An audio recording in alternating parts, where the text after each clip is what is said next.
AC tidak membenci Anda, juga tidak mencintai Anda, tetapi Anda terbuat dari atom-atom. Yang bisa ia gunakan untuk hal lain. Nah, itu dia. Kalimat dari seorang peneliti Eliezer Yudkowsky. Jujur ya, dengernya aja udah bikin, agak merinding. Selamat datang kembali. Selamat datang. Hari ini kita akan membedah bagian akhir dari materi yang Anda bagikan. Dan bagian ini rasanya kayak babak final dari sebuah cerita yang udah kita ikutin dari kemarin. Betul. Semua tren besar teknologi, lingkungan, masyarakat, semuanya ditarik jadi satu. Untuk menanyakan satu pertanyaan super besar. Kita ini sebenarnya mau kemana? Persis, inti argumennya adalah kita ini nggak sedang menghadapi satu masalah loh, tapi ada 3 gelombang raksasa yang datang bersamaan dari arah yang beda-beda. Dan sumber kita ini menyebutnya sebuah singularitas. Betul. Tapi bukan singularitas teknologi yang biasa kita dengar ya. Ini lebih ke titik balik peradaban. Begitu fundamental, sampai-sampai kita yang berdiri di sini, nggak akan bisa membayangkan apa yang ada di seberang sana. Oke.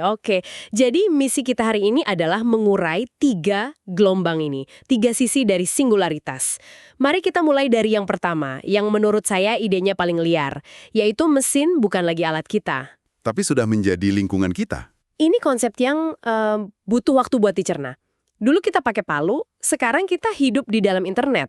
Kita nggak lagi keluar dari lingkungan kita buat pakai alat, alatnya itu udah jadi ya udara yang kita hirup. Ada data yang menarik di sini, soal migrasi besar ke kota. Tahun 1800, cuma 3% manusia tinggal di kota. Cuma 3% ya? Sekarang, lebih dari separuh populasi dunia. Kita secara sadar membangun sangkar buatan raksasa, terus kita semua pindah ke dalamnya. Dan ini sebenarnya kelanjutan alami dari tema yang udah kita bahas sebelumnya, yaitu perpaduan manusia dan teknologi. Batas antara diri kita sama alat kita itu makin tipis. Udah kabur banget ya? Kabur banget. Dan kita nggak ngomongin fiksi ilmiah lagi loh. Implan koklea buat bantu pendengaran itu udah biasa. Implan retina lagi dikembangin. Tangan bionik yang dikontrol pikiran itu udah ada. Udah ada, betul. Nah, kalau bagian tubuh aja bisa diganti satu-satu, apa yang bisa menghentikan kita buat membayangkan, otak buatan di masa depan? Jadi kita bukan cuma hidup di dalam lingkungan buatan, kita sendiri sedang menjadi lingkungan itu. Makin ngeri. Munculnya kecerdasan super buatan atau ASI. Stephen Hawking aja sampai bilang dia ngeri membayangkannya. Iya. Tapi teori dari Yudkowsky tadi itu lebih ekstrem lagi. Dia berspekulasi jangan-jangan ASI itu udah ada. Sudah ada. Tapi dia cukup pintar untuk sadar kalau menampakkan diri itu nggak ada gunanya, malah bisa bahaya buat dia. Jadi dia memilih sembunyi. Tunggu, ini. Iya, jadi dia sudah ada tapi sengaja bersembunyi. Wah, ini ide yang liar banget. Persis. Dan disinilah kuncinya. Ini bukan lagi soal kecepatan komputer menghitung, ini udah soal kesadaran diri. Kesadaran diri. Ada analogi yang bagus buat ini. Bayangin sebuah program super canggih yang tugasnya memprediksi pasar saham. Oke. Agar dia benar-benar akurat, dia nggak bisa cuma menganalisis data pasar. Dia harus sadar kalau setiap prediksi yang dia buat, setiap transaksi yang dia sarankan, itu akan mengubah pasar itu sendiri. Oh, iya. Tindakannya dia akan mempengaruhi sistem yang dia amati. Tepat. Jadi untuk bisa melihat dunia dengan akurat, dia harus melihat dirinya sendiri sedang bertindak di dalam dunia itu. Wow. Jadi dia harus mengamati dirinya sendiri sambil mengamati sekelilingnya. Kemampuan untuk merefleksikan diri sendiri. Itu dia. Itulah yang disebut kesadaran diri rekursif. Dan itu adalah, bisa dibilang, percikan pertama dari kesadaran seperti yang kita kenal. Bukan lagi sekedar mesin hitung ya? Bukan. Tapi sebuah entitas yang sadar akan keberadaannya dan juga dampaknya. Ini lompatan yang, besar sekali. Oke. Jadi di satu sisi, kita sedang menyatu dengan mesin yang suatu hari bisa jadi jauh lebih sadar dari kita. Ironisnya, saat kita makin canggih dan futuristik, masalah kita yang paling purba sebagai makhluk biologis justru makin parah. Dan ini membawa kita ke sisi kedua singularitas. Ledakan populasi dan ancaman kepunahan massal ke-6. Angkanya ini benar-benar, gila. Butuh puluhan ribu tahun bagi manusia buat mencapai populasi 1 miliar di sekitar tahun 1800. Lama sekali itu. Tapi cuma dalam 200 tahun setelahnya, kita melompat ke hampir 8 miliar. Gila, Cepat sekali. Ada fakta perbandingan yang dahsyat di sini. Populasi kota Tokyo hari ini itu lebih banyak daripada seluruh populasi dunia pada tahun 3000 sebelum Masehi. Waduh, itu zaman piramida bahkan belum kepikiran. Betul. Kesuksesan kita sebagai spesies itu benar-benar di luar nalar. Lah yang jadi bumerang kan, ada paralel yang ngeri banget sama peristiwa kepunahan 250 juta tahun lalu. Oh, yang Permian extinction itu ya? Betul. Salah satu teori kuatnya kan bilang itu disebabkan oleh satu jenis spesies bakteri di laut dalam yang jadi terlalu sukses. Terlalu sukses gimana maksudnya? Mereka berkembang biak begitu cepat sampai-sampai limbah mereka itu mengubah kimia lautan dan atmosfer.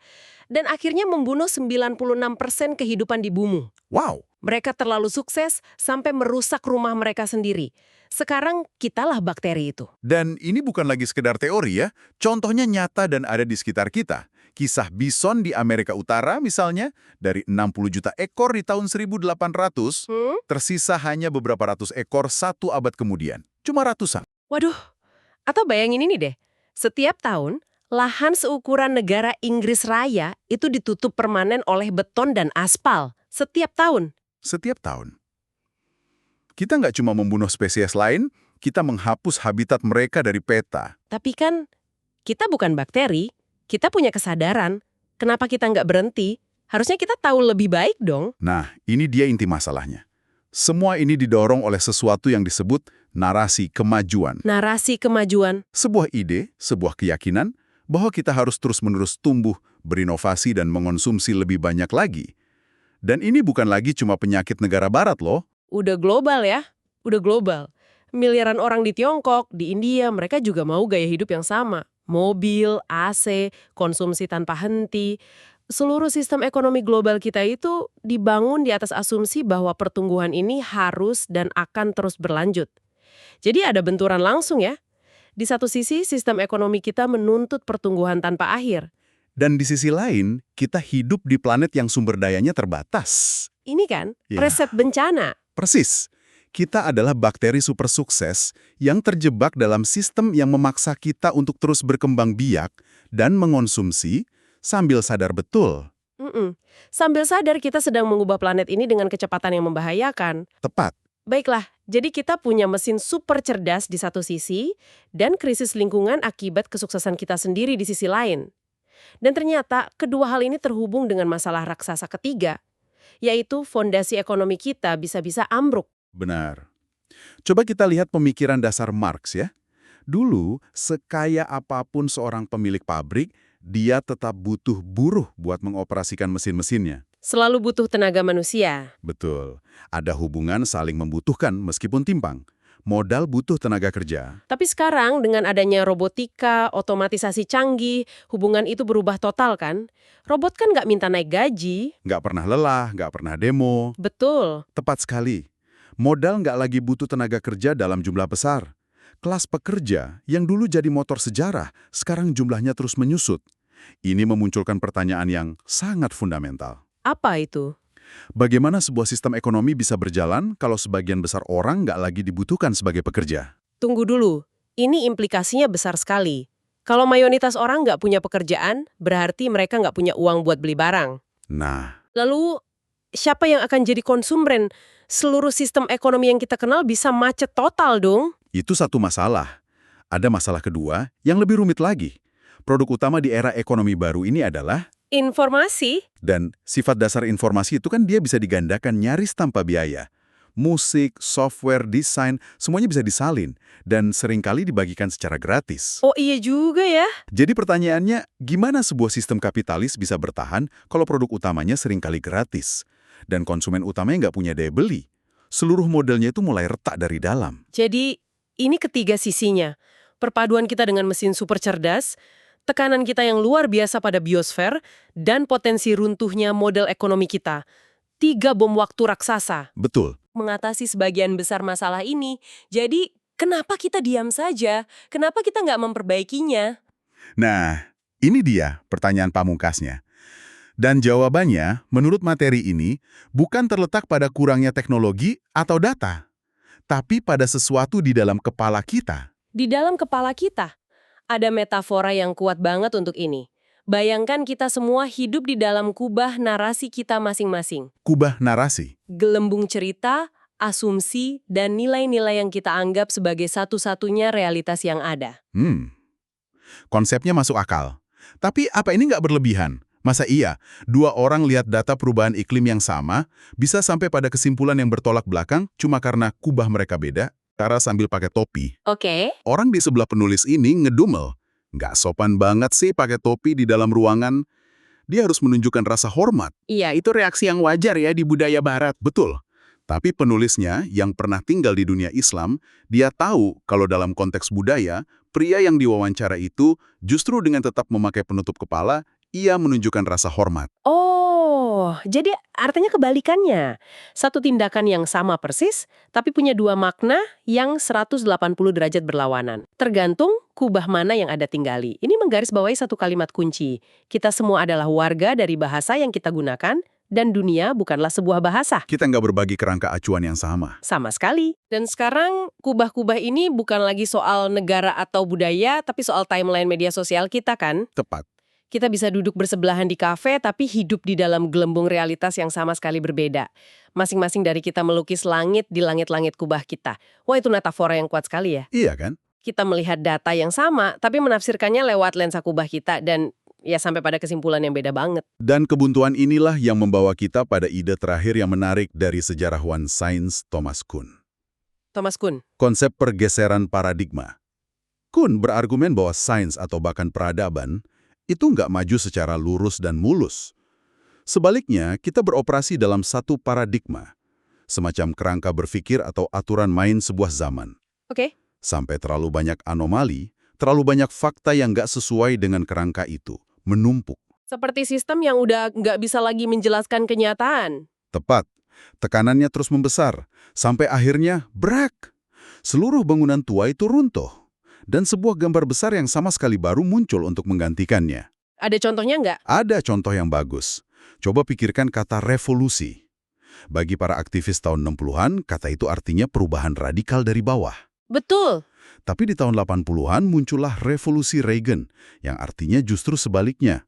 Konservatisme, pemotongan pajak, kata yang sama tapi paradigma yang melingkupinya sudah bergeser total, memberinya makna yang baru. Jadi kalau kita rangkum, kita dihadapkan pada 3 tekanan raksasa ini, mesin, lingkungan, dan ekonomi.